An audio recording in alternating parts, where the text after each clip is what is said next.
인연이란 참으로 깊고 오묘하다. 부처님은 모든 존재의 만남에는 반드시 이유가 있다고 하셨다. 우리가 부모를, 자식을, 배우자를, 형제를 만나는 일은 결코 우연이 아니며 그 인연의 뿌리는 전생에서 이미 시작된 것이라 했다. 어떤 인연은 복으로 피어나고 어떤 인연은 업으로 되살아난다. 그리고 그 업의 가장 무거운 형태가 바로 원한의 인연이다.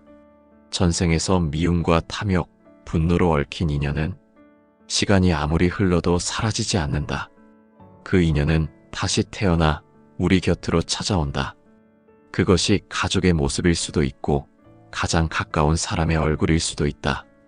부처님은 자바함경에서 말씀하셨다. 업은 그림자와 같아 피하려 해도 따르고 숨으려 해도 따라온다. 즉 원한으로 맺어진 인연은 피할 수 없으며 그 업은 사랑과 가족이라는 옷을 입고 다시 우리 앞에 나타난다. 이제 우리는 묻지 않을 수 없다. 왜 전생의 원수가 이번 생에는 가족으로 태어나는가? 그 이유를 모르면 고통은 계속되고 그 의미를 알면 비로소 해탈의 길이 열린다. 세상에 우연한 만남은 없다. 모든 것은 원인과 결과로 이어지고 그 사이에는 반드시 인연이라는 다리가 놓인다. 부처님은 말씀하셨다. 모든 것은 인연으로 생기고 인연으로 사라진다. 이 짧은 한 구절 속에 인간의 모든 고통과 깨달음의 이치가 담겨 있다. 우리가 누군가를 이유 없이 미워하거나 또 어떤 사람을 알 수 없이 그리워하는 이유는 바로 이 인연의 법칙 때문이다. 그 인연은 이 생에서 처음 만들어진 것이 아니라 이미 오래전 전생의 기억 속에서 시작된 것이다. 전생에서 맺은 원한의 씨앗은 사라지지 않고 남아있다가 이번 생의 인연을 통해 다시 피어난다. 그것이 바로 업의 법칙이다. 부처님은 업을 마음의 흔적이라고 하셨다. 말과 행동이 지나가도 그 마음에 남는 자취가 바로 업이다. 누군가를 미워하며 내뱉은 한마디, 분노로 가득한 마음, 그 순간의 생각은 사라지는 것 같지만 실제로는 사라지지 않는다. 그것은 의식의 깊은 곳에 새겨져 다음 생의 원인으로 남는다. 그 흔적이 일정한 조건을 만나면 다시 현실로 드러나 이번 생의 관계로 이어지는 것이다. 자바함경에는 이렇게 기록되어 있다. 업은 그림자와 같아서 몸을 따라다니며 끝내 놓아주지 않는다. 이 말처럼 우리가 과거에 만든 업은 결코 버려지지 않는다. 지금의 삶에서 만나는 모든 인연, 그 중에서도 특히 고통을 주는 인연은 이 그림자와 같은 업이 다시 나타난 것이다. 인연에는 여러 형태가 있다. 복으로 피어나는 인연이 있고 업으로 되살아나는 인연이 있다. 복으로 태어난 인연은 우리에게 기쁨과 평안을 주지만 업으로 이어진 인연은 고통과 괴로움을 준다. 그러나 그 고통 역시 부처님의 시선에서는 배움의 기회이다. 고통의 인연을 통해 우리는 업을 갚고 그 과정에서 자비를 배우게 된다. 전생의 원한이 사라지지 않는 이유는 간단하다. 미움이 해소되지 않았기 때문이다. 원한은 미움이 마음속에 갇혀버린 상태이다. 그 감정이 풀리지 않으면 죽음이 와도 사라지지 않는다. 죽음이 단절이 아니라 연속이기 때문이다. 육신은 사라져도 마음은 이어지고 마음이 이어지는 한 그 속의 업도 함께 흘러간다. 그래서 부처님은 업을 불태우는 수행을 강조하셨다. 명상과 참회를 통해 마음의 응어리를 녹이고 미움 대신 연민으로 채워야만 업의 흐름이 멈춘다. 하지만 대부분의 사람들은 이를 깨닫지 못한다. 미움의 감정을 품은 채 죽음을 맞이하고 그 미움이 다시 인연의 끈이 되어 다음 생에서 자신에게 돌아온다. 그 모습은 때로는 가족, 때로는 친구, 혹은 부부로 다시 태어난다. 법구경에는 이런 구절이 있다. 원한은 원한으로 멈추지 않는다. 오직 자비로서만 멈출 수 있다. 이 말은 단순한 윤리의 가르침이 아니다. 불교의 우주적 진리, 업의 순환에 대한 핵심이다. 우리가 미움으로 누군가를 대하면 그 마음의 파동은 반드시 되돌아온다. 그 되돌아옴이 바로 업의 작용이며 그 작용이 인연의 형태로 나타나는 것이다. 이 생에서 이유 없이 나를 괴롭히는 사람이 있다면 그는 전생에서 내가 미워했던 사람이거나 혹은 내가 상처를 준 사람일 수 있다. 그 인연이 다시 이어져 이번 생에 만나게 된 것이다. 그 이유는 단 하나, 미움의 업을 끝내기 위해서다. 미움을 자비로 바꾸지 않으면 그 영혼은 수많은 생을 돌며 같은 사람을 다시 만나게 된다. 부처님은 또 이렇게 말씀하셨다. 과거의 업이 현재의 몸을 이루고 현재의 행이 미래의 업을 만든다. 즉, 지금의 인연은 과거의 결과이자 미래의 원인이기도 하다. 원한이 이어지는 이유는 바로 그 연속성 때문이다. 업이 풀리지 않으면 인연은 다시 맺히고 인연이 맺히면 다시 업이 만들어진다. 그 끝없는 윤회의 수레바퀴 속에서 우리는 고통의 이유를 잊은 채 같은 슬픔을 되풀이한다. 이 법칙은 냉정하지만 동시에 자비롭다. 왜냐하면 부처님은 업을 징벌이 아니라 기회로 보셨기 때문이다. 업은 우리가 배워야 할 과제를 담고 있다. 전생의 원한을 이번 생에서 만나게 하는 것은 그 미움을 용서로 바꾸어라, 그 상처를 사랑으로 치유하라는 우주의 부름이다. 이렇게 보면 원한은 저주가 아니라 깨달음의 문이다. 우리가 그것을 알아차릴 때 비로소 고통이 가르침으로 변한다. 부처님은 말씀하셨다. 고통을 알면 고통은 끝난다. 이 말은 단순히 고통을 참으라는 뜻이 아니다. 그 근원을 깨닫는 순간 그 고통은 더 이상 나를 묶지 못한다는 뜻이다. 원한도 마찬가지다. 그것이 전생에서 온 업의 결과임을 알면 그 순간부터 우리는 그것에 끌려가지 않는다. 이 세상에는 이유 없이 태어난 인연이 없다. 가족이든 스승이든 혹은 원수이든 모두 우리 마음이 과거에 만든 업의 결과로 나타난 것이다. 그러므로 누군가를 미워하는 순간 그 미움은 다시 내 안의 업으로 새겨진다. 결국 원한은 사라지는 것이 아니라 내 마음이 만드는 또 하나의 고리일 뿐이다. 보살본행경에는 이런 가르침이 있다. 마음이 원한을 품으면 그 원한이 곧 나의 세계가 되고 마음이 자비를 품으면 그 자비가 곧 나의 하늘이 된다. 이 구절은 업의 본질을 그대로 드러낸다. 우리가 어떤 마음을 품느냐에 따라 그 다음 생의 인연이 달라지는 것이다. 마음이 곧 업이고 업이 곧 인연이다. 전생의 원한이 사라지지 않는 이유는 그 미움을 아직 사랑으로 바꾸지 못했기 때문이다. 누군가를 미워한 채 죽었다면 그 미움은 다시 생을 만들어 그 사람과 재회하게 한다. 이것이 윤회의 법칙이며 업의 진리이다. 부처님은 이를 이렇게 정리하셨다. 과거의 업은 피할 수 없다. 다만 깨달음으로 녹일 수 있을 뿐이다. 이것이 바로 불교가 말하는 자비의 길이다. 업을 없애려 하지 말고 업을 이해하고 받아들임으로써 녹여야 한다.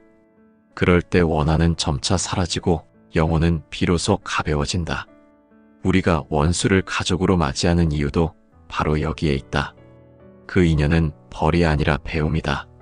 그 사람을 통해 과거의 업을 알고 그 고통을 통해 마음을 비추는 것이다. 그 마음이 깨닫는 순간 업의 고리는 끊어지고 원한은 자비로 변한다.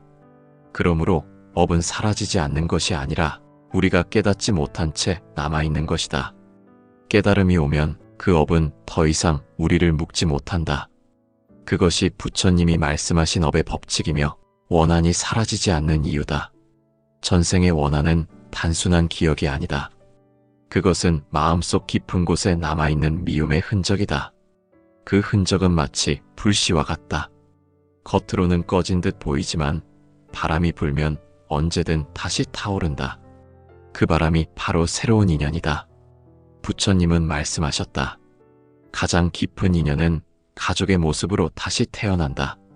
이 말은 단순한 은유가 아니다. 업의 법칙에 따르면 인간은 자신이 만든 인연의 고리를 끊지 못할 때 그 업을 갚기 위해 다시 태어난다. 그 갚음의 장이 바로 가족이다. 가족은 우리의 거울이다. 그 거울 속에는 우리가 전생에 지은 행위의 그림자가 비친다. 그림자는 달아나지 않는다. 우리가 외면할수록 더 짙게 따라온다. 그리하여 부처님은 가족을 가장 가까운 수행처라 하셨다. 가족은 사랑을 배우는 곳이자 업을 청산하는 곳이다. 그 두 가지는 늘 함께한다. 사랑이 깊을수록 업이 깊고 업이 깊을수록 자비의 시험은 크다. 그래서 세상에서 가장 미워하기 어려운 사람이 가족이고 가장 용서하기 힘든 사람 또한 가족이다. 이것이 바로 전생의 인연이 가족이라는 이름으로 돌아오는 이유다. 태승의 장에는 이런 구절이 있다. 가까운 인연일수록 깊은 업에서 비롯되며 그 업이 닿을 때까지 서로를 떠날 수 없다. 즉, 가족은 단순한 피의 관계가 아니라 전생의 업으로 맺어진 마음의 관계다. 때로는 부모와 자식이 서로를 원망한다. 자식은 부모의 간섭을 괴로워하고 부모는 자식의 무심함에 눈물을 흘린다. 형제가 다투고 부부가 갈라서기도 한다. 이 모든 관계 속에는 눈에 보이지 않는 업의 실이 엮여 있다. 그 실은 얇지만 끊어지지 않는다. 그리고 그 실의 본질은 바로 자비의 시험이다. 부처님은 이렇게 말씀하셨다. 원한의 인연은 미움으로는 끊어지지 않는다. 자비로만 사라진다. 이 말은 가족에게 더욱 깊이 적용된다. 가족이 우리에게 고통을 주는 것은 그 고통을 통해 자비를 배우게 하기 위함이다. 그 자비가 완성되지 않으면 그 인연은 다음 생에서도 계속 이어진다. 자비란 단순히 용서하는 마음이 아니다. 그것은 이해의 눈으로 상대를 바라보는 힘이다. 부처님은 자비를 두 가지로 나누셨다. 하나는 남의 고통을 덜어주는 자비, 또 하나는 남의 잘못을 이해하는 자비다. 가족을 통해 우리는 이 두 가지를 모두 배운다. 그렇기에 가족은 업의 거울이며 동시에 자비의 학교이다. 가족이라는 관계는 피할 수 없는 인연이다. 세상에서 어떤 인연은 멀리할 수 있지만 가족은 피할 수 없다. 이 불가피함 속에서 인간은 성장한다.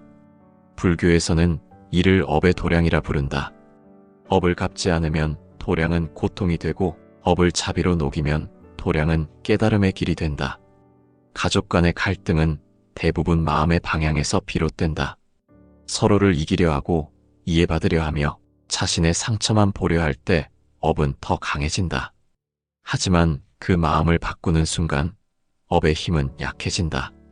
법구경에는 이렇게 쓰여 있다. 미움을 품은 이는 스스로를 태운다. 자비를 품은 이는 자신을 구한다. 즉, 미움을 쌓는 것은 상대를 벌하는 것이 아니라 자신을 다시 고통 속에 묶는 일이다. 가족은 그 고통을 깨닫게 하는 존재다. 전생의 원한을 풀기 위해 이번 생의 사랑이라는 이름으로 다시 만난 것이다. 그 사랑이 깊어질수록 갈등도 깊어진다.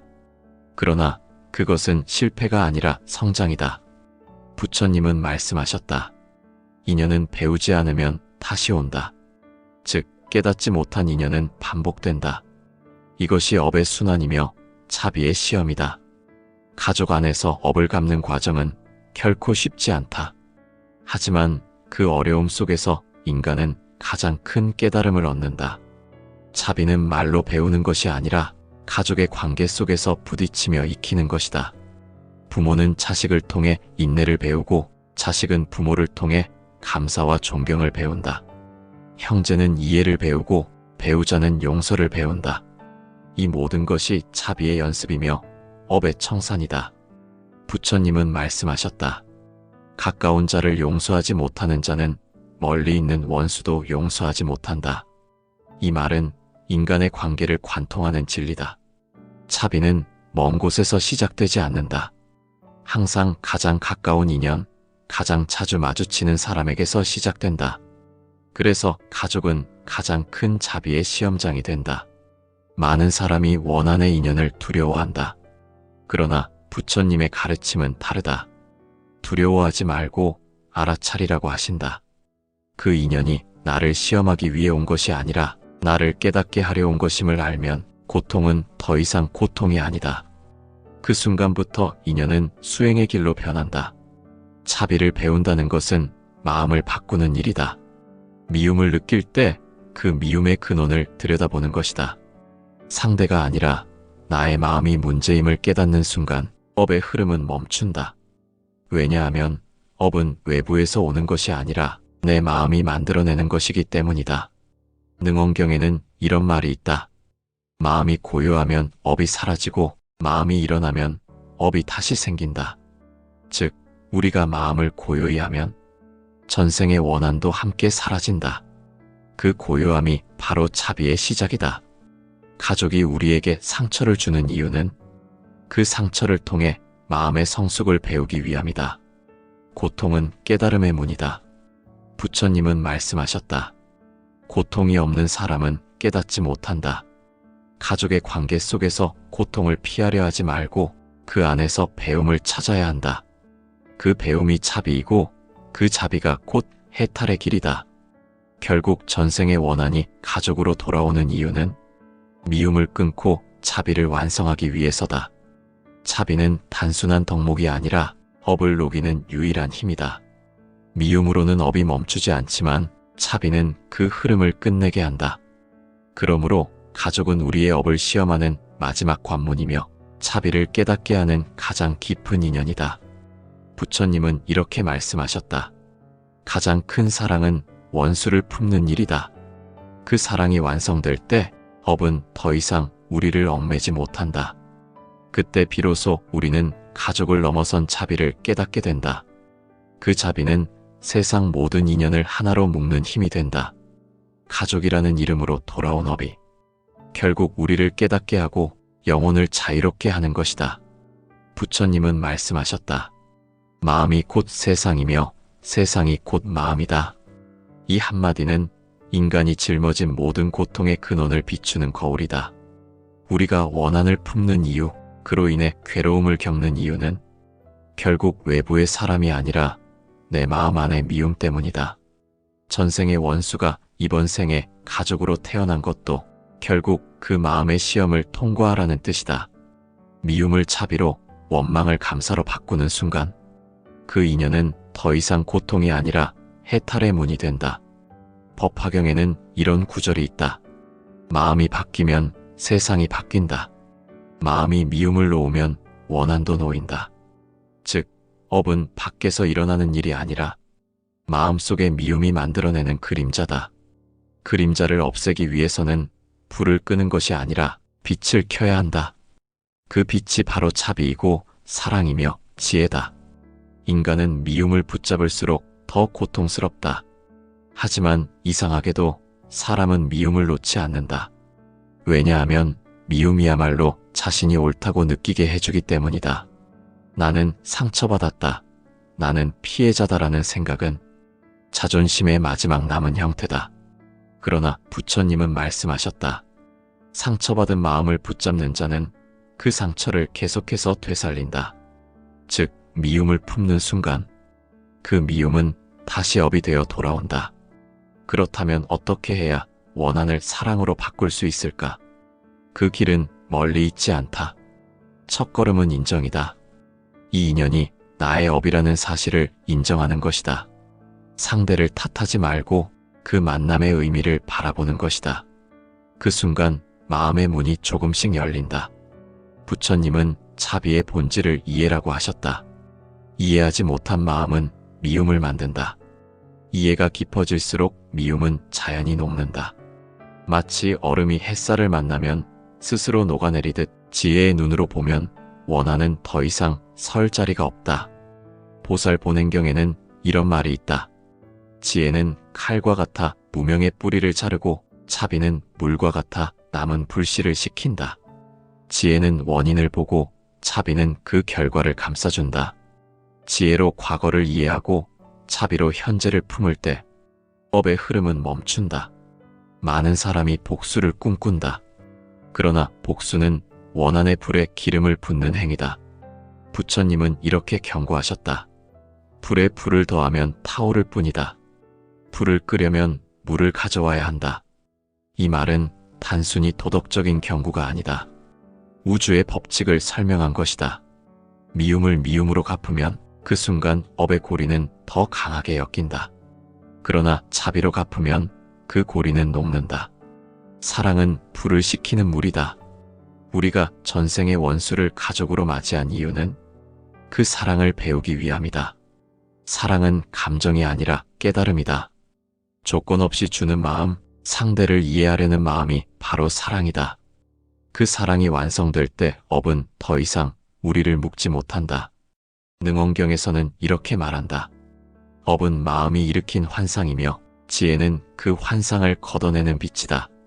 즉, 우리가 원한을 품는 것은 환상 속에서 길을 잃은 것이다. 그 환상에서 벗어나는 순간 우리는 비로소 해탈을 경험한다. 해탈은 세상을 떠나는 것이 아니다. 삶 속에서 자유로워지는 것이다. 같은 사람을 보고도 더 이상 미움이 일지 않고 같은 일을 겪어도 마음이 흔들리지 않는 상태, 그것이 해탈이다. 그 해탈은 멀리 있는 천국이 아니라 지금 이 순간 내 마음에서 시작된다. 부처님은 말씀하셨다. 고통은 마음이 만든다. 그러나 그 마음이 곧 해탈의 열쇠다. 이 말은 놀라운 진리다. 고통과 해탈은 같은 뿌리에서 나온다. 미움을 품으면 업이 되고 미움을 놓으면 깨달음이 된다. 같은 마음인데 방향이 다를 뿐이다. 그러므로 부처님은 수행의 목적을 단순히 업을 없애는데 두지 않으셨다. 업은 사라지는 것이 아니라 그 안에서 지혜를 얻을 때 의미가 변한다. 즉, 업을 깨닫는 순간 그 업은 더 이상 업이 아니다. 그것은 배움이며 자비의 길이 된다. 이 세상에 진정한 원수는 없다. 원수라 부르는 사람조차도 우리의 깨달음을 돕기 위해 온 인연이다. 그 인연을 미움으로 대하면 고통이 되고 감사로 대하면 수행이 된다. 결국 모든 인연은 스승이다. 부처님은 이렇게 말씀하셨다. 나를 미워하는 자도 나를 깨닫게 한다. 이 말은 원수를 사랑하라는 가르침의 핵심이다.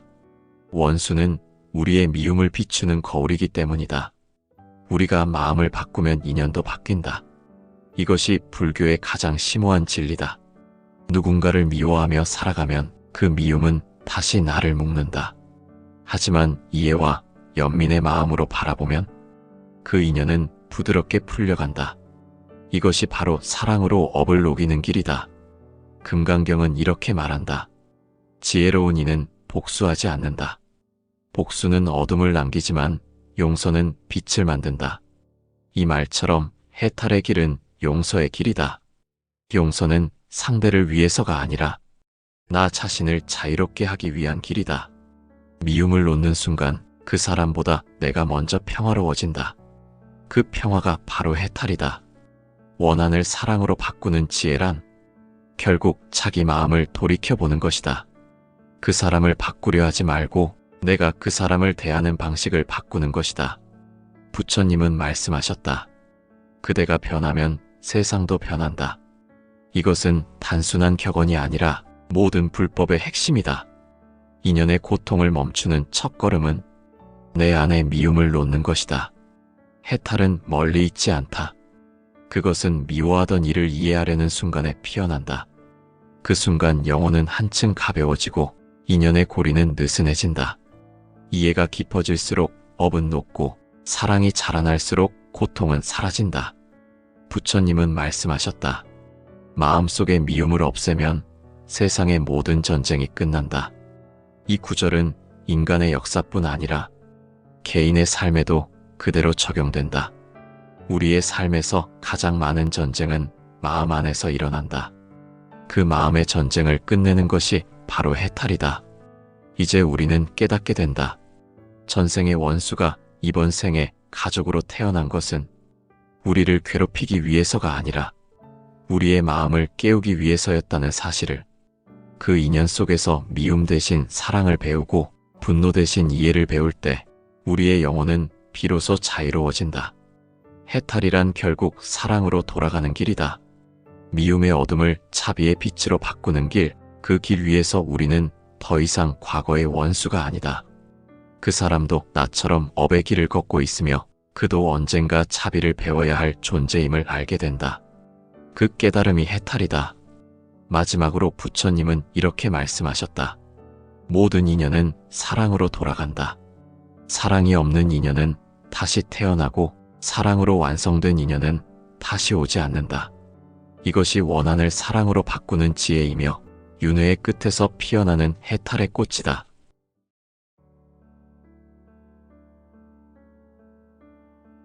인연이란 참으로 깊고 오묘하다. 부처님은 모든 존재의 만남에는 반드시 이유가 있다고 하셨다.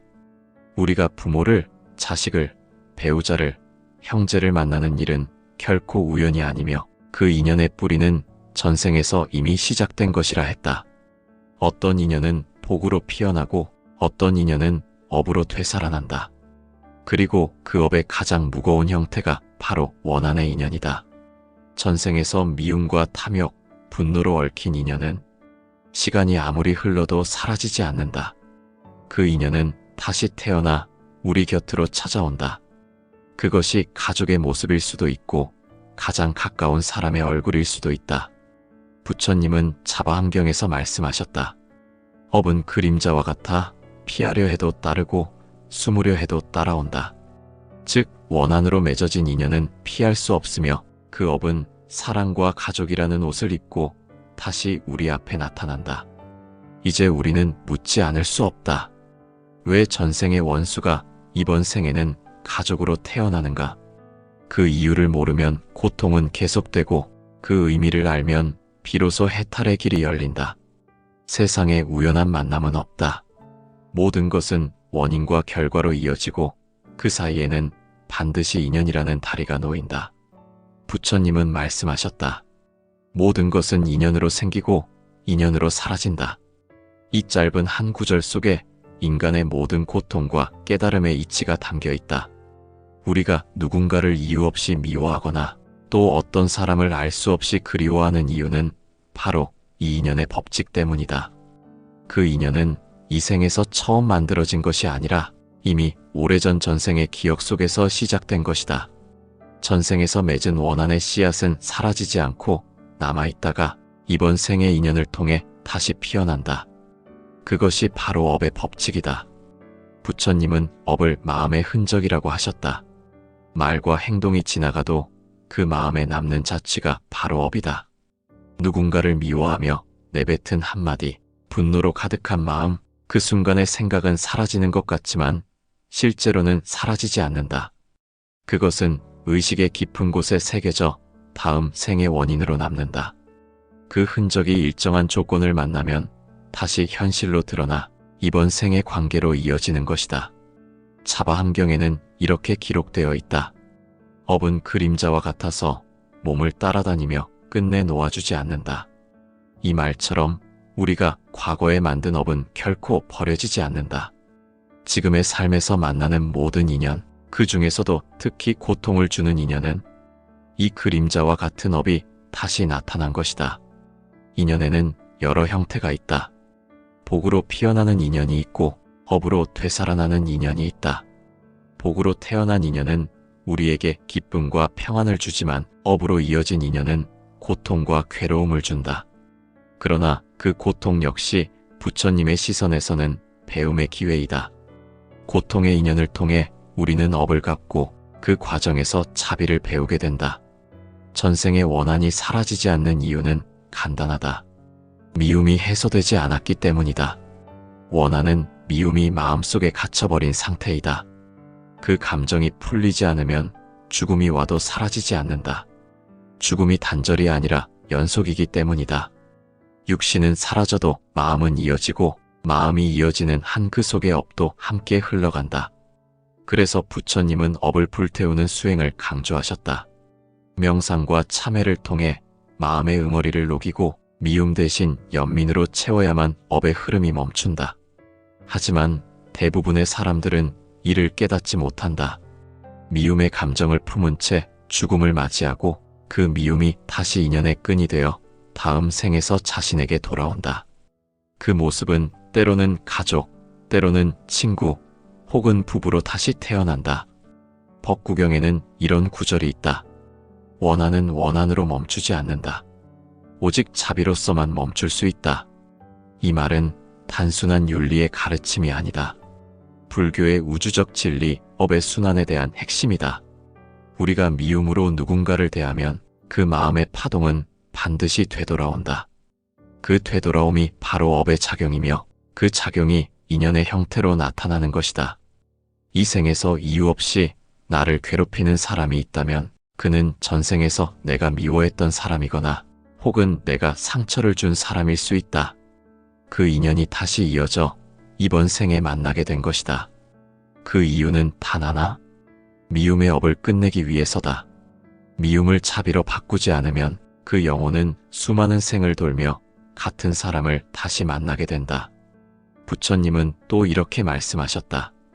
과거의 업이 현재의 몸을 이루고 현재의 행이 미래의 업을 만든다. 즉, 지금의 인연은 과거의 결과이자 미래의 원인이기도 하다. 원한이 이어지는 이유는 바로 그 연속성 때문이다. 업이 풀리지 않으면 인연은 다시 맺히고 인연이 맺히면 다시 업이 만들어진다. 그 끝없는 윤회의 수레바퀴 속에서 우리는 고통의 이유를 잊은 채 같은 슬픔을 되풀이한다. 이 법칙은 냉정하지만 동시에 자비롭다. 왜냐하면 부처님은 업을 징벌이 아니라 기회로 보셨기 때문이다. 업은 우리가 배워야 할 과제를 담고 있다. 전생의 원한을 이번 생에서 만나게 하는 것은 그 미움을 용서로 바꾸어라, 그 상처를 사랑으로 치유하라는 우주의 부름이다. 이렇게 보면 원한은 저주가 아니라 깨달음의 문이다. 우리가 그것을 알아차릴 때 비로소 고통이 가르침으로 변한다. 부처님은 말씀하셨다. 고통을 알면 고통은 끝난다. 이 말은 단순히 고통을 참으라는 뜻이 아니다. 그 근원을 깨닫는 순간 그 고통은 더 이상 나를 묶지 못한다는 뜻이다. 원한도 마찬가지다. 그것이 전생에서 온 업의 결과임을 알면 그 순간부터 우리는 그것에 끌려가지 않는다. 이 세상에는 이유 없이 태어난 인연이 없다. 가족이든 스승이든 혹은 원수이든 모두 우리 마음이 과거에 만든 업의 결과로 나타난 것이다. 그러므로 누군가를 미워하는 순간 그 미움은 다시 내 안의 업으로 새겨진다. 결국 원한은 사라지는 것이 아니라 내 마음이 만드는 또 하나의 고리일 뿐이다. 보살본행경에는 이런 가르침이 있다. 마음이 원한을 품으면 그 원한이 곧 나의 세계가 되고 마음이 자비를 품으면 그 자비가 곧 나의 하늘이 된다. 이 구절은 업의 본질을 그대로 드러낸다. 우리가 어떤 마음을 품느냐에 따라 그 다음 생의 인연이 달라지는 것이다. 마음이 곧 업이고 업이 곧 인연이다. 전생의 원한이 사라지지 않는 이유는 그 미움을 아직 사랑으로 바꾸지 못했기 때문이다. 누군가를 미워한 채 죽었다면 그 미움은 다시 생을 만들어 그 사람과 재회하게 한다. 이것이 윤회의 법칙이며 업의 진리이다. 부처님은 이를 이렇게 정리하셨다. 과거의 업은 피할 수 없다. 다만 깨달음으로 녹일 수 있을 뿐이다. 이것이 바로 불교가 말하는 자비의 길이다. 업을 없애려 하지 말고 업을 이해하고 받아들임으로써 녹여야 한다. 그럴 때 원한은 점차 사라지고 영혼은 비로소 가벼워진다. 우리가 원수를 가족으로 맞이하는 이유도 바로 여기에 있다. 그 인연은 벌이 아니라 배움이다. 그 사람을 통해 과거의 업을 알고 그 고통을 통해 마음을 비추는 것이다. 그 마음이 깨닫는 순간 업의 고리는 끊어지고 원한은 자비로 변한다. 그러므로 업은 사라지지 않는 것이 아니라 우리가 깨닫지 못한 채 남아있는 것이다. 깨달음이 오면 그 업은 더 이상 우리를 묶지 못한다. 그것이 부처님이 말씀하신 업의 법칙이며 원한이 사라지지 않는 이유다. 전생의 원한은 단순한 기억이 아니다. 그것은 마음속 깊은 곳에 남아있는 미움의 흔적이다. 그 흔적은 마치 불씨와 같다. 겉으로는 꺼진 듯 보이지만 바람이 불면 언제든 다시 타오른다. 그 바람이 바로 새로운 인연이다. 부처님은 말씀하셨다. 가장 깊은 인연은 가족의 모습으로 다시 태어난다. 이 말은 단순한 은유가 아니다. 업의 법칙에 따르면 인간은 자신이 만든 인연의 고리를 끊지 못할 때 그 업을 갚기 위해 다시 태어난다. 그 갚음의 장이 바로 가족이다. 가족은 우리의 거울이다. 그 거울 속에는 우리가 전생에 지은 행위의 그림자가 비친다. 그림자는 달아나지 않는다. 우리가 외면할수록 더 짙게 따라온다. 그리하여 부처님은 가족을 가장 가까운 수행처라 하셨다. 가족은 사랑을 배우는 곳이자 업을 청산하는 곳이다. 그 두 가지는 늘 함께한다. 사랑이 깊을수록 업이 깊고 업이 깊을수록 자비의 시험은 크다. 그래서 세상에서 가장 미워하기 어려운 사람이 가족이고 가장 용서하기 힘든 사람 또한 가족이다. 이것이 바로 전생의 인연이 가족이라는 이름으로 돌아오는 이유다. 태승의 장에는 이런 구절이 있다. 가까운 인연일수록 깊은 업에서 비롯되며 그 업이 닿을 때까지 서로를 떠날 수 없다. 즉, 가족은 단순한 피의 관계가 아니라 전생의 업으로 맺어진 마음의 관계다. 때로는 부모와 자식이 서로를 원망한다. 자식은 부모의 간섭을 괴로워하고 부모는 자식의 무심함에 눈물을 흘린다. 형제가 다투고 부부가 갈라서기도 한다. 이 모든 관계 속에는 눈에 보이지 않는 업의 실이 엮여 있다. 그 실은 얇지만 끊어지지 않는다.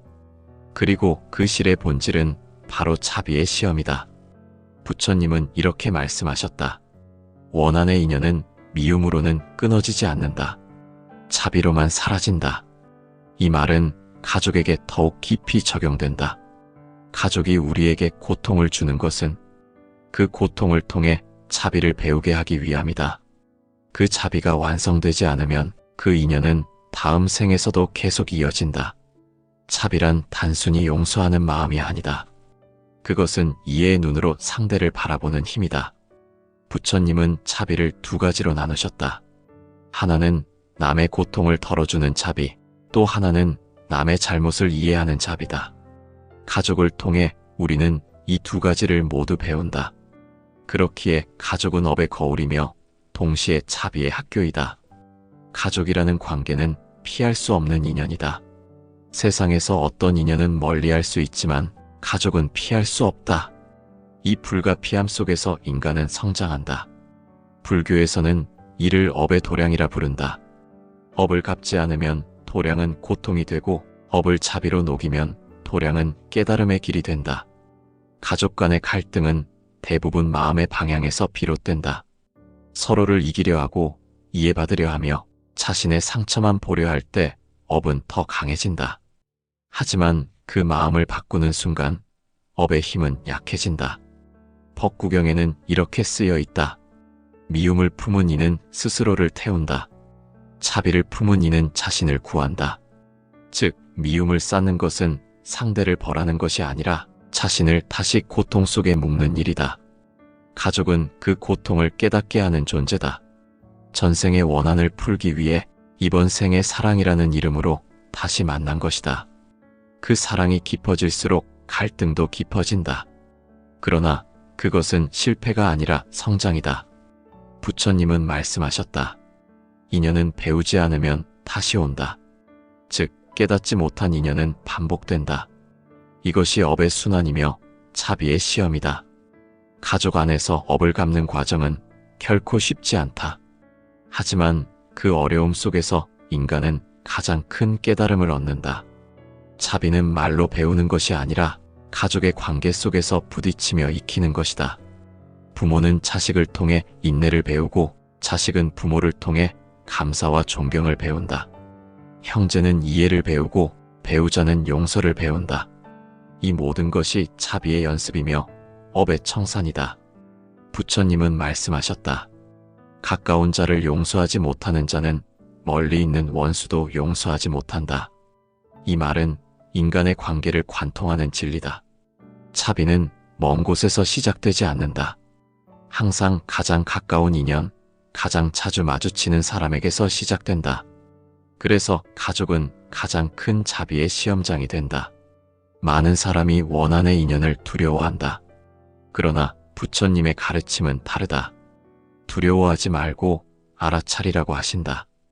그 인연이 나를 시험하기 위해 온 것이 아니라 나를 깨닫게 하려 온 것임을 알면 고통은 더 이상 고통이 아니다. 그 순간부터 인연은 수행의 길로 변한다. 자비를 배운다는 것은 마음을 바꾸는 일이다. 미움을 느낄 때 그 미움의 근원을 들여다보는 것이다. 상대가 아니라 나의 마음이 문제임을 깨닫는 순간 업의 흐름은 멈춘다.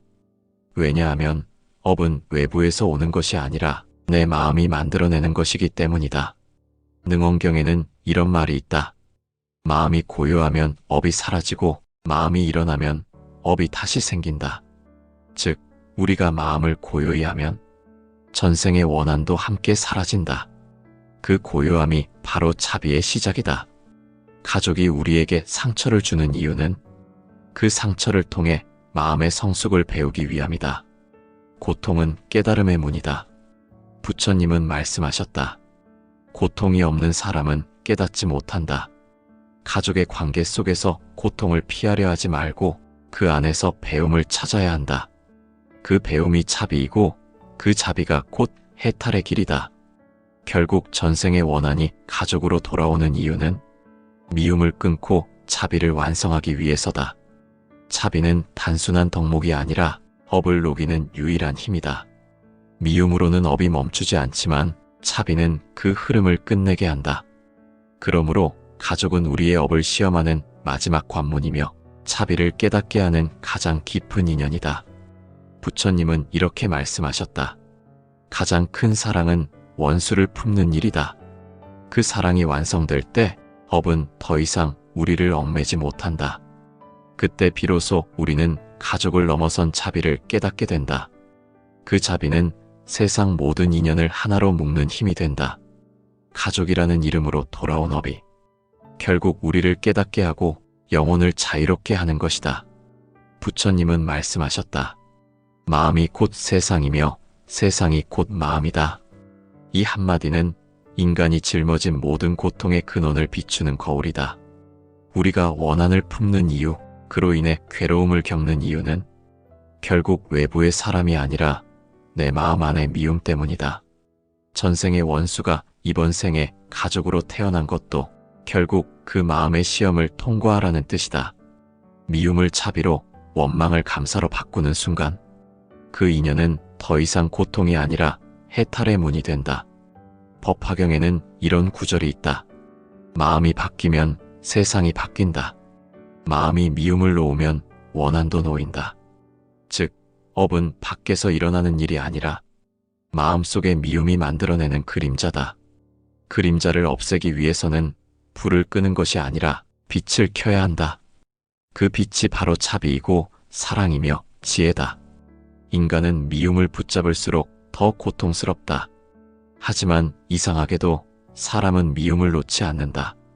왜냐하면 미움이야말로 자신이 옳다고 느끼게 해주기 때문이다. 나는 상처받았다. 나는 피해자다라는 생각은 자존심의 마지막 남은 형태다. 그러나 부처님은 말씀하셨다. 상처받은 마음을 붙잡는 자는 그 상처를 계속해서 되살린다. 즉, 미움을 품는 순간 그 미움은 다시 업이 되어 돌아온다. 그렇다면 어떻게 해야 원한을 사랑으로 바꿀 수 있을까? 그 길은 멀리 있지 않다. 첫걸음은 인정이다. 이 인연이 나의 업이라는 사실을 인정하는 것이다. 상대를 탓하지 말고 그 만남의 의미를 바라보는 것이다. 그 순간 마음의 문이 조금씩 열린다. 부처님은 자비의 본질을 이해라고 하셨다. 이해하지 못한 마음은 미움을 만든다. 이해가 깊어질수록 미움은 자연히 녹는다. 마치 얼음이 햇살을 만나면 스스로 녹아내리듯 지혜의 눈으로 보면 원한은 더 이상 설 자리가 없다. 보살본행경에는 이런 말이 있다. 지혜는 칼과 같아 무명의 뿌리를 자르고 자비는 물과 같아 남은 불씨를 식힌다. 지혜는 원인을 보고 자비는 그 결과를 감싸준다. 지혜로 과거를 이해하고 자비로 현재를 품을 때 업의 흐름은 멈춘다. 많은 사람이 복수를 꿈꾼다. 그러나 복수는 원한의 불에 기름을 붓는 행위다. 부처님은 이렇게 경고하셨다. 불에 불을 더하면 타오를 뿐이다. 불을 끄려면 물을 가져와야 한다. 이 말은 단순히 도덕적인 경고가 아니다. 우주의 법칙을 설명한 것이다. 미움을 미움으로 갚으면 그 순간 업의 고리는 더 강하게 엮인다. 그러나 자비로 갚으면 그 고리는 녹는다. 사랑은 불을 식히는 물이다. 우리가 전생의 원수를 가족으로 맞이한 이유는 그 사랑을 배우기 위함이다. 사랑은 감정이 아니라 깨달음이다. 조건 없이 주는 마음, 상대를 이해하려는 마음이 바로 사랑이다. 그 사랑이 완성될 때 업은 더 이상 우리를 묶지 못한다. 능원경에서는 이렇게 말한다. 업은 마음이 일으킨 환상이며 지혜는 그 환상을 걷어내는 빛이다. 즉, 우리가 원한을 품는 것은 환상 속에서 길을 잃은 것이다. 그 환상에서 벗어나는 순간 우리는 비로소 해탈을 경험한다. 해탈은 세상을 떠나는 것이 아니다. 삶 속에서 자유로워지는 것이다. 같은 사람을 보고도 더 이상 미움이 일지 않고 같은 일을 겪어도 마음이 흔들리지 않는 상태, 그것이 해탈이다. 그 해탈은 멀리 있는 천국이 아니라 지금 이 순간 내 마음에서 시작된다. 부처님은 말씀하셨다. 고통은 마음이 만든다. 그러나 그 마음이 곧 해탈의 열쇠다. 이 말은 놀라운 진리다. 고통과 해탈은 같은 뿌리에서 나온다. 미움을 품으면 업이 되고 미움을 놓으면 깨달음이 된다. 같은 마음인데 방향이 다를 뿐이다. 그러므로 부처님은 수행의 목적을 단순히 업을 없애는데 두지 않으셨다. 업은 사라지는 것이 아니라 그 안에서 지혜를 얻을 때 의미가 변한다. 즉, 업을 깨닫는 순간 그 업은 더 이상 업이 아니다. 그것은 배움이며 자비의 길이 된다. 이 세상에 진정한 원수는 없다. 원수라 부르는 사람조차도 우리의 깨달음을 돕기 위해 온 인연이다. 그 인연을 미움으로 대하면 고통이 되고 감사로 대하면 수행이 된다. 결국 모든 인연은 스승이다. 부처님은 이렇게 말씀하셨다. 나를 미워하는 자도 나를 깨닫게 한다. 이 말은 원수를 사랑하라는 가르침의 핵심이다. 원수는 우리의 미움을 비추는 거울이기 때문이다. 우리가 마음을 바꾸면 인연도 바뀐다. 이것이 불교의 가장 심오한 진리다. 누군가를 미워하며 살아가면 그 미움은 다시 나를 묶는다. 하지만 이해와 연민의 마음으로 바라보면 그 인연은 부드럽게 풀려간다. 이것이 바로 사랑으로 업을 녹이는 길이다. 금강경은 이렇게 말한다. 지혜로운 이는 복수하지 않는다. 복수는 어둠을 남기지만 용서는 빛을 만든다. 이 말처럼 해탈의 길은 용서의 길이다. 용서는 상대를 위해서가 아니라 나 자신을 자유롭게 하기 위한 길이다. 미움을 놓는 순간 그 사람보다 내가 먼저 평화로워진다. 그 평화가 바로 해탈이다. 원한을 사랑으로 바꾸는 지혜란 결국 자기 마음을 돌이켜보는 것이다. 그 사람을 바꾸려 하지 말고 내가 그 사람을 대하는 방식을 바꾸는 것이다. 부처님은 말씀하셨다. 그대가 변하면 세상도 변한다. 이것은 단순한 격언이 아니라 모든 불법의 핵심이다. 인연의 고통을 멈추는 첫걸음은 내 안에 미움을 놓는 것이다. 해탈은 멀리 있지 않다. 그것은 미워하던 이를 이해하려는 순간에 피어난다.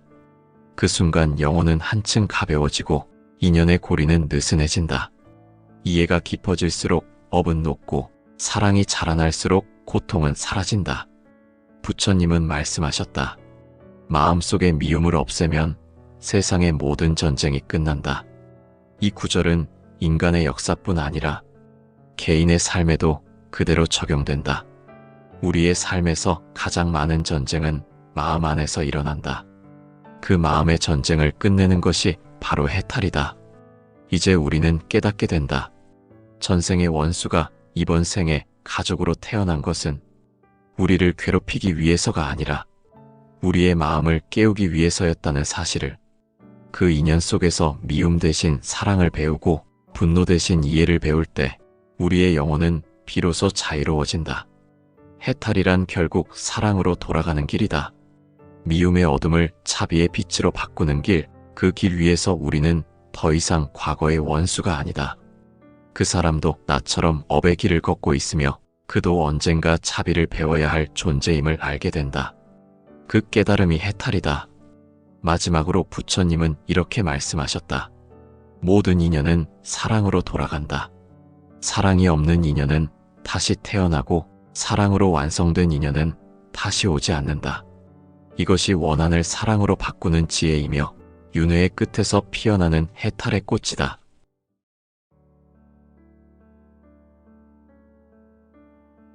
인연이란 참으로 깊고 오묘하다. 부처님은 모든 존재의 만남에는 반드시 이유가 있다고 하셨다. 우리가 부모를, 자식을, 배우자를, 형제를 만나는 일은 결코 우연이 아니며 그 인연의 뿌리는 전생에서 이미 시작된 것이라 했다. 어떤 인연은 복으로 피어나고 어떤 인연은 업으로 되살아난다. 그리고 그 업의 가장 무거운 형태가 바로 원한의 인연이다. 전생에서 미움과 탐욕, 분노로 얽힌 인연은 시간이 아무리 흘러도 사라지지 않는다. 그 인연은 다시 태어나 우리 곁으로 찾아온다. 그것이 가족의 모습일 수도 있고 가장 가까운 사람의 얼굴일 수도 있다. 부처님은 자바함경에서 말씀하셨다. 업은 그림자와 같아 피하려 해도 따르고 숨으려 해도 따라온다. 즉 원한으로 맺어진 인연은 피할 수 없으며 그 업은 사랑과 가족이라는 옷을 입고 다시 우리 앞에 나타난다. 이제 우리는 묻지 않을 수 없다. 왜 전생의 원수가 이번 생에는 가족으로 태어나는가? 그 이유를 모르면 고통은 계속되고 그 의미를 알면 비로소 해탈의 길이 열린다. 세상에 우연한 만남은 없다. 모든 것은 원인과 결과로 이어지고 그 사이에는 반드시 인연이라는 다리가 놓인다. 부처님은 말씀하셨다. 모든 것은 인연으로 생기고 인연으로 사라진다. 이 짧은 한 구절 속에 인간의 모든 고통과 깨달음의 이치가 담겨 있다. 우리가 누군가를 이유 없이 미워하거나 또 어떤 사람을 알 수 없이 그리워하는 이유는 바로 이 인연의 법칙 때문이다. 그 인연은 이 생에서 처음 만들어진 것이 아니라 이미 오래전 전생의 기억 속에서 시작된 것이다. 전생에서 맺은 원한의 씨앗은 사라지지 않고 남아있다가 이번 생의 인연을 통해 다시 피어난다. 그것이 바로 업의 법칙이다. 부처님은 업을 마음의 흔적이라고 하셨다. 말과 행동이 지나가도 그 마음에 남는 자취가 바로 업이다. 누군가를 미워하며 내뱉은 한마디, 분노로 가득한 마음, 그 순간의 생각은 사라지는 것 같지만 실제로는 사라지지 않는다. 그것은 의식의 깊은 곳에 새겨져 다음 생의 원인으로 남는다. 그 흔적이 일정한 조건을 만나면 다시 현실로 드러나 이번 생의 관계로 이어지는 것이다. 자바함경에는 이렇게 기록되어 있다. 업은 그림자와 같아서 몸을 따라다니며 끝내 놓아주지 않는다. 이 말처럼 우리가 과거에 만든 업은 결코 버려지지 않는다. 지금의 삶에서 만나는 모든 인연, 그 중에서도 특히 고통을 주는 인연은 이 그림자와 같은 업이 다시 나타난 것이다. 인연에는 여러 형태가 있다. 복으로 피어나는 인연이 있고 업으로 되살아나는 인연이 있다. 복으로 태어난 인연은 우리에게 기쁨과 평안을 주지만 업으로 이어진 인연은 고통과 괴로움을 준다. 그러나 그 고통 역시 부처님의 시선에서는 배움의 기회이다. 고통의 인연을 통해 우리는 업을 갚고 그 과정에서 자비를 배우게 된다. 전생의 원한이 사라지지 않는 이유는 간단하다. 미움이 해소되지 않았기 때문이다. 원한은 미움이 마음속에 갇혀버린 상태이다. 그 감정이 풀리지 않으면 죽음이 와도 사라지지 않는다. 죽음이 단절이 아니라 연속이기 때문이다. 육신은 사라져도 마음은 이어지고 마음이 이어지는 한 그 속의 업도 함께 흘러간다. 그래서 부처님은 업을 불태우는 수행을 강조하셨다. 명상과 참회를 통해 마음의 응어리를 녹이고 미움 대신 연민으로 채워야만 업의 흐름이 멈춘다. 하지만 대부분의 사람들은 이를 깨닫지 못한다. 미움의 감정을 품은 채 죽음을 맞이하고 그 미움이 다시 인연의 끈이 되어 다음 생에서 자신에게 돌아온다. 그 모습은 때로는 가족, 때로는 친구, 혹은 부부로 다시 태어난다. 법구경에는 이런 구절이 있다. 원한은 원한으로 멈추지 않는다. 오직 자비로서만 멈출 수 있다. 이 말은 단순한 윤리의 가르침이 아니다. 불교의 우주적 진리, 업의 순환에 대한 핵심이다. 우리가 미움으로 누군가를 대하면 그 마음의 파동은 반드시 되돌아온다. 그 되돌아옴이 바로 업의 작용이며 그 작용이 인연의 형태로 나타나는 것이다. 이 생에서 이유 없이 나를 괴롭히는 사람이 있다면 그는 전생에서 내가 미워했던 사람이거나 혹은 내가 상처를 준 사람일 수 있다. 그 인연이 다시 이어져 이번 생에 만나게 된 것이다. 그 이유는 단 하나, 미움의 업을 끝내기 위해서다. 미움을 자비로 바꾸지 않으면 그 영혼은 수많은 생을 돌며 같은 사람을 다시 만나게 된다. 부처님은 또 이렇게 말씀하셨다. 과거의 업이 현재의 몸을 이루고 현재의 행이 미래의 업을 만든다. 즉, 지금의 인연은 과거의 결과이자 미래의 원인이기도 하다. 원한이 이어지는 이유는 바로 그 연속성 때문이다. 업이 풀리지 않으면 인연은 다시 맺히고 인연이 맺히면 다시 업이 만들어진다. 그 끝없는 윤회의 수레바퀴 속에서 우리는 고통의 이유를 잊은 채 같은 슬픔을 되풀이한다. 이 법칙은 냉정하지만 동시에 자비롭다. 왜냐하면 부처님은 업을 징벌이 아니라 기회로 보셨기 때문이다. 업은 우리가 배워야 할 과제를 담고 있다. 전생의 원한을 이번 생에서 만나게 하는 것은 그 미움을 용서로 바꾸어라, 그 상처를 사랑으로 치유하라는 우주의 부름이다. 이렇게 보면 원한은 저주가 아니라 깨달음의 문이다. 우리가 그것을 알아차릴 때 비로소 고통이 가르침으로 변한다. 부처님은 말씀하셨다. 고통을 알면 고통은 끝난다. 이 말은 단순히 고통을 참으라는 뜻이 아니다. 그 근원을 깨닫는 순간 그 고통은 더 이상 나를 묶지 못한다는 뜻이다. 원한도 마찬가지다. 그것이 전생에서 온 업의 결과임을 알면 그 순간부터 우리는 그것에 끌려가지 않는다. 이 세상에는 이유 없이 태어난 인연이 없다. 가족이든 스승이든 혹은 원수이든 모두 우리 마음이 과거에 만든 업의 결과로 나타난 것이다. 그러므로 누군가를 미워하는 순간 그 미움은 다시 내 안의 업으로 새겨진다. 결국 원한은 사라지는 것이 아니라 내 마음이 만드는 또 하나의 고리일 뿐이다. 보살본행경에는 이런 가르침이 있다. 마음이 원한을 품으면 그 원한이 곧 나의 세계가 되고 마음이 자비를 품으면 그 자비가 곧 나의 하늘이 된다. 이 구절은 업의 본질을 그대로 드러낸다. 우리가 어떤 마음을 품느냐에 따라 그 다음 생의 인연이 달라지는 것이다. 마음이 곧 업이고 업이 곧 인연이다. 전생의 원한이 사라지지 않는 이유는 그 미움을 아직 사랑으로 바꾸지 못했기 때문이다. 누군가를 미워한 채 죽었다면 그 미움은 다시 생을 만들어 그 사람과 재회하게 한다. 이것이 윤회의 법칙이며 업의 진리이다. 부처님은 이를 이렇게 정리하셨다. 과거의 업은 피할 수 없다. 다만 깨달음으로 녹일 수 있을 뿐이다. 이것이 바로 불교가 말하는 자비의 길이다. 업을 없애려 하지 말고 업을 이해하고 받아들임으로써 녹여야 한다. 그럴 때 원한은 점차 사라지고 영혼은 비로소 가벼워진다. 우리가 원수를 가족으로 맞이하는 이유도 바로 여기에 있다. 그 인연은 벌이 아니라 배움이다. 그 사람을 통해 과거의 업을 알고 그 고통을 통해 마음을 비추는 것이다. 그 마음이 깨닫는 순간 업의 고리는 끊어지고 원한은 자비로 변한다. 그러므로 업은 사라지지 않는 것이 아니라 우리가 깨닫지 못한 채 남아있는 것이다. 깨달음이 오면 그 업은 더 이상 우리를 묶지 못한다. 그것이 부처님이 말씀하신 업의 법칙이며 원한이 사라지지 않는 이유다.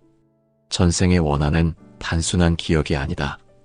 그것은 마음속 깊은 곳에 남아있는 미움의 흔적이다. 그 흔적은 마치 불씨와 같다. 겉으로는 꺼진 듯 보이지만 바람이 불면 언제든 다시 타오른다. 그 바람이 바로 새로운 인연이다. 부처님은 말씀하셨다. 가장 깊은 인연은 가족의 모습으로 다시 태어난다.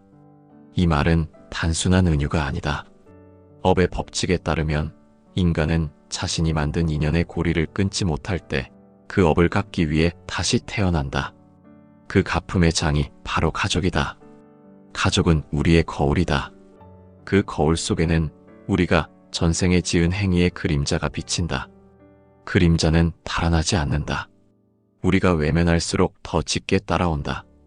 그리하여 부처님은 가족을 가장 가까운 수행처라 하셨다. 가족은 사랑을 배우는 곳이자 업을 청산하는 곳이다. 그 두 가지는 늘 함께한다. 사랑이 깊을수록 업이 깊고 업이 깊을수록 자비의 시험은 크다. 그래서 세상에서 가장 미워하기 어려운 사람이 가족이고 가장 용서하기 힘든 사람 또한 가족이다. 이것이 바로 전생의 인연이 가족이라는 이름으로 돌아오는 이유다. 태승의 장에는 이런 구절이 있다. 가까운 인연일수록 깊은 업에서 비롯되며 그 업이 닿을 때까지 서로를 떠날 수 없다. 즉, 가족은 단순한 피의 관계가 아니라 전생의 업으로 맺어진 마음의 관계다. 때로는 부모와 자식이 서로를 원망한다. 자식은 부모의 간섭을 괴로워하고 부모는 자식의 무심함에 눈물을 흘린다. 형제가 다투고 부부가 갈라서기도 한다. 이 모든 관계 속에는 눈에 보이지 않는 업의 실이 엮여 있다. 그 실은 얇지만 끊어지지 않는다. 그리고 그 실의 본질은 바로 자비의 시험이다. 부처님은 이렇게 말씀하셨다. 원한의 인연은 미움으로는 끊어지지 않는다. 자비로만 사라진다. 이 말은 가족에게 더욱 깊이 적용된다. 가족이 우리에게 고통을 주는 것은 그 고통을 통해 자비를 배우게 하기 위함이다. 그 자비가 완성되지 않으면 그 인연은 다음 생에서도 계속 이어진다. 자비란 단순히 용서하는 마음이 아니다. 그것은 이해의 눈으로 상대를 바라보는 힘이다. 부처님은 자비를 두 가지로 나누셨다. 하나는 남의 고통을 덜어주는 자비, 또 하나는 남의 잘못을 이해하는 자비다. 가족을 통해 우리는 이 두 가지를 모두 배운다. 그렇기에 가족은 업의 거울이며 동시에 자비의 학교이다. 가족이라는 관계는 피할 수 없는 인연이다. 세상에서 어떤 인연은 멀리할 수 있지만 가족은 피할 수 없다. 이 불가피함 속에서 인간은 성장한다. 불교에서는 이를 업의 도량이라 부른다. 업을 갚지 않으면 도량은 고통이 되고 업을 자비로 녹이면 도량은 깨달음의 길이 된다. 가족 간의 갈등은 대부분 마음의 방향에서 비롯된다. 서로를 이기려 하고 이해받으려 하며 자신의 상처만 보려 할 때 업은 더 강해진다. 하지만 그 마음을 바꾸는 순간 업의 힘은 약해진다. 법구경에는 이렇게 쓰여 있다. 미움을 품은 이는 스스로를 태운다. 자비를 품은 이는 자신을 구한다. 즉, 미움을 쌓는 것은 상대를 벌하는 것이 아니라 자신을 다시 고통 속에 묶는 일이다. 가족은 그 고통을 깨닫게 하는 존재다. 전생의 원한을 풀기 위해 이번 생의 사랑이라는 이름으로 다시 만난 것이다. 그 사랑이 깊어질수록 갈등도 깊어진다. 그러나 그것은 실패가 아니라 성장이다. 부처님은 말씀하셨다. 인연은 배우지 않으면 다시 온다. 즉, 깨닫지 못한 인연은 반복된다. 이것이 업의 순환이며 자비의 시험이다. 가족 안에서 업을 갚는 과정은 결코 쉽지 않다. 하지만 그 어려움 속에서 인간은 가장 큰 깨달음을 얻는다. 자비는 말로 배우는 것이 아니라 가족의 관계 속에서 부딪히며 익히는 것이다. 부모는 자식을 통해 인내를 배우고 자식은 부모를 통해 감사와 존경을 배운다. 형제는 이해를 배우고 배우자는 용서를 배운다. 이 모든 것이 자비의 연습이며 업의 청산이다. 부처님은 말씀하셨다. 가까운 자를 용서하지 못하는 자는 멀리 있는 원수도 용서하지 못한다. 이 말은 인간의 관계를 관통하는 진리다. 자비는 먼 곳에서 시작되지 않는다. 항상 가장 가까운 인연, 가장 자주 마주치는 사람에게서 시작된다. 그래서 가족은 가장 큰 자비의 시험장이 된다. 많은 사람이 원한의 인연을 두려워한다. 그러나 부처님의 가르침은 다르다. 두려워하지 말고 알아차리라고 하신다. 그 인연이 나를 시험하기 위해 온 것이 아니라 나를 깨닫게 하려 온 것임을 알면 고통은 더 이상 고통이 아니다. 그 순간부터 인연은 수행의 길로 변한다. 자비를 배운다는 것은 마음을 바꾸는 일이다. 미움을 느낄 때 그 미움의 근원을 들여다보는 것이다. 상대가 아니라 나의 마음이 문제임을 깨닫는 순간 업의 흐름은 멈춘다. 왜냐하면 업은 외부에서 오는 것이 아니라 내 마음이 만들어내는 것이기 때문이다. 능원경에는 이런 말이 있다. 마음이 고요하면 업이 사라지고 마음이 일어나면 업이 다시 생긴다. 즉, 우리가 마음을 고요히 하면 전생의 원한도 함께 사라진다. 그 고요함이 바로 자비의 시작이다. 가족이 우리에게 상처를 주는 이유는 그 상처를 통해 마음의 성숙을 배우기 위함이다. 고통은 깨달음의 문이다. 부처님은 말씀하셨다. 고통이 없는 사람은 깨닫지 못한다. 가족의 관계 속에서 고통을 피하려 하지 말고 그 안에서 배움을 찾아야 한다. 그 배움이 자비이고 그 자비가 곧 해탈의 길이다.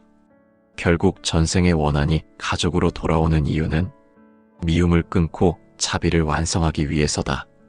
자비는 단순한 덕목이 아니라 업을 녹이는 유일한 힘이다. 미움으로는 업이 멈추지 않지만 자비는 그 흐름을 끝내게 한다. 그러므로 가족은 우리의 업을 시험하는 마지막 관문이며 자비를 깨닫게 하는 가장 깊은 인연이다. 부처님은 이렇게 말씀하셨다. 가장 큰 사랑은 원수를 품는 일이다. 그 사랑이 완성될 때 업은 더 이상 우리를 얽매지 못한다. 그때 비로소 우리는 가족을 넘어선 자비를 깨닫게 된다. 그 자비는 세상 모든 인연을 하나로 묶는 힘이 된다. 가족이라는 이름으로 돌아온 업이 결국 우리를 깨닫게 하고 영혼을 자유롭게 하는 것이다. 부처님은 말씀하셨다. 마음이 곧 세상이며 세상이 곧 마음이다. 이 한마디는 인간이 짊어진 모든 고통의 근원을 비추는 거울이다. 우리가 원한을 품는 이유, 그로 인해 괴로움을 겪는 이유는 결국 외부의 사람이 아니라 내 마음 안의 미움 때문이다. 전생의 원수가 이번 생에 가족으로 태어난 것도 결국 그 마음의 시험을 통과하라는 뜻이다. 미움을 자비로, 원망을 감사로 바꾸는 순간 그 인연은 더 이상 고통이 아니라 해탈의 문이 된다. 법화경에는 이런 구절이 있다. 마음이 바뀌면 세상이 바뀐다. 마음이 미움을 놓으면 원한도 놓인다. 즉, 업은 밖에서 일어나는 일이 아니라 마음속의 미움이 만들어내는 그림자다. 그림자를 없애기 위해서는 불을 끄는 것이 아니라 빛을 켜야 한다. 그 빛이 바로 자비이고 사랑이며 지혜다. 인간은 미움을 붙잡을수록 더 고통스럽다. 하지만 이상하게도 사람은 미움을 놓지 않는다. 왜냐하면 미움이야말로 자신이 옳다고 느끼게 해주기 때문이다. 나는 상처받았다. 나는 피해자다라는 생각은 자존심의 마지막 남은 형태다. 그러나 부처님은 말씀하셨다. 상처받은 마음을 붙잡는 자는 그 상처를 계속해서 되살린다. 즉, 미움을 품는 순간 그 미움은 다시 업이 되어 돌아온다. 그렇다면 어떻게 해야 원한을 사랑으로 바꿀 수 있을까? 그 길은 멀리 있지 않다. 첫걸음은 인정이다. 이 인연이 나의 업이라는 사실을 인정하는 것이다. 상대를 탓하지 말고 그 만남의 의미를 바라보는 것이다. 그 순간 마음의 문이 조금씩 열린다. 부처님은 자비의 본질을 이해라고 하셨다. 이해하지 못한 마음은 미움을 만든다. 이해가 깊어질수록 미움은 자연히 녹는다. 마치 얼음이 햇살을 만나면 스스로 녹아내리듯 지혜의 눈으로 보면 원한은 더 이상 설 자리가 없다. 보살 본행경에는 이런 말이 있다. 지혜는 칼과 같아 무명의 뿌리를 자르고 자비는 물과 같아 남은 불씨를 식힌다. 지혜는 원인을 보고 자비는 그 결과를 감싸준다. 지혜로 과거를 이해하고 자비로 현재를 품을 때 업의 흐름은 멈춘다. 많은 사람이 복수를 꿈꾼다. 그러나 복수는 원한의 불에 기름을 붓는 행위다. 부처님은 이렇게 경고하셨다. 불에 불을 더하면 타오를 뿐이다. 불을 끄려면 물을 가져와야 한다. 이 말은 단순히 도덕적인 경고가 아니다. 우주의 법칙을 설명한 것이다. 미움을 미움으로 갚으면 그 순간 업의 고리는 더 강하게 엮인다. 그러나 자비로 갚으면 그 고리는 녹는다. 사랑은 불을 식히는 물이다. 우리가 전생의 원수를 가족으로 맞이한 이유는 그 사랑을 배우기 위함이다. 사랑은 감정이 아니라 깨달음이다. 조건 없이 주는 마음, 상대를 이해하려는 마음이 바로 사랑이다. 그 사랑이 완성될 때 업은 더 이상 우리를 묶지 못한다. 능원경에서는 이렇게 말한다. 업은 마음이 일으킨 환상이며 지혜는 그 환상을 걷어내는 빛이다. 즉, 우리가 원한을 품는 것은 환상 속에서 길을 잃은 것이다. 그 환상에서 벗어나는 순간 우리는 비로소 해탈을 경험한다. 해탈은 세상을 떠나는 것이 아니다. 삶 속에서 자유로워지는 것이다. 같은 사람을 보고도 더 이상 미움이 일지 않고 같은 일을 겪어도 마음이 흔들리지 않는 상태, 그것이 해탈이다. 그 해탈은 멀리 있는 천국이 아니라 지금 이 순간 내 마음에서 시작된다. 부처님은 말씀하셨다. 고통은 마음이 만든다. 그러나 그 마음이 곧 해탈의 열쇠다. 이 말은 놀라운 진리다. 고통과 해탈은 같은 뿌리에서 나온다. 미움을 품으면 업이 되고 미움을 놓으면 깨달음이 된다. 같은 마음인데 방향이 다를 뿐이다. 그러므로 부처님은 수행의 목적을 단순히 업을 없애는데 두지 않으셨다. 업은 사라지는 것이 아니라 그 안에서 지혜를 얻을 때 의미가 변한다. 즉, 업을 깨닫는 순간 그 업은 더 이상 업이 아니다. 그것은 배움이며 자비의 길이 된다. 이 세상에 진정한 원수는 없다. 원수라 부르는 사람조차도 우리의 깨달음을 돕기 위해 온 인연이다. 그 인연을 미움으로 대하면 고통이 되고 감사로 대하면 수행이 된다. 결국 모든 인연은 스승이다. 부처님은 이렇게 말씀하셨다. 나를 미워하는 자도 나를 깨닫게 한다. 이 말은 원수를 사랑하라는 가르침의 핵심이다. 원수는 우리의 미움을 비추는 거울이기 때문이다. 우리가 마음을 바꾸면 인연도 바뀐다. 이것이 불교의 가장 심오한 진리다. 누군가를 미워하며 살아가면 그 미움은 다시 나를 묶는다. 하지만 이해와 연민의 마음으로 바라보면 그 인연은 부드럽게 풀려간다. 이것이 바로 사랑으로 업을 녹이는 길이다. 금강경은 이렇게 말한다. 지혜로운 이는 복수하지 않는다. 복수는 어둠을 남기지만 용서는 빛을 만든다. 이 말처럼 해탈의 길은 용서의 길이다. 용서는 상대를 위해서가 아니라 나 자신을 자유롭게 하기 위한 길이다. 미움을 놓는 순간 그 사람보다 내가 먼저 평화로워진다. 그 평화가 바로 해탈이다. 원한을 사랑으로 바꾸는 지혜란 결국 자기 마음을 돌이켜보는 것이다. 그 사람을 바꾸려 하지 말고 내가 그 사람을 대하는 방식을 바꾸는 것이다. 부처님은 말씀하셨다. 그대가 변하면 세상도 변한다. 이것은 단순한 격언이 아니라 모든 불법의 핵심이다. 인연의 고통을 멈추는 첫걸음은 내 안에 미움을 놓는 것이다. 해탈은 멀리 있지 않다. 그것은 미워하던 일을 이해하려는 순간에 피어난다. 그 순간 영혼은 한층 가벼워지고 인연의 고리는 느슨해진다. 이해가 깊어질수록 업은 높고 사랑이 자라날수록 고통은 사라진다. 부처님은 말씀하셨다. 마음속의 미움을 없애면 세상의 모든 전쟁이 끝난다. 이 구절은 인간의 역사뿐 아니라 개인의 삶에도 그대로 적용된다. 우리의 삶에서 가장 많은 전쟁은 마음 안에서 일어난다. 그 마음의 전쟁을 끝내는 것이 바로 해탈이다. 이제 우리는 깨닫게 된다. 전생의 원수가 이번 생에 가족으로 태어난 것은 우리를 괴롭히기 위해서가 아니라 우리의 마음을 깨우기 위해서였다는 사실을. 그 인연 속에서 미움 대신 사랑을 배우고 분노 대신 이해를 배울 때 우리의 영혼은 비로소 자유로워진다. 해탈이란 결국 사랑으로 돌아가는 길이다.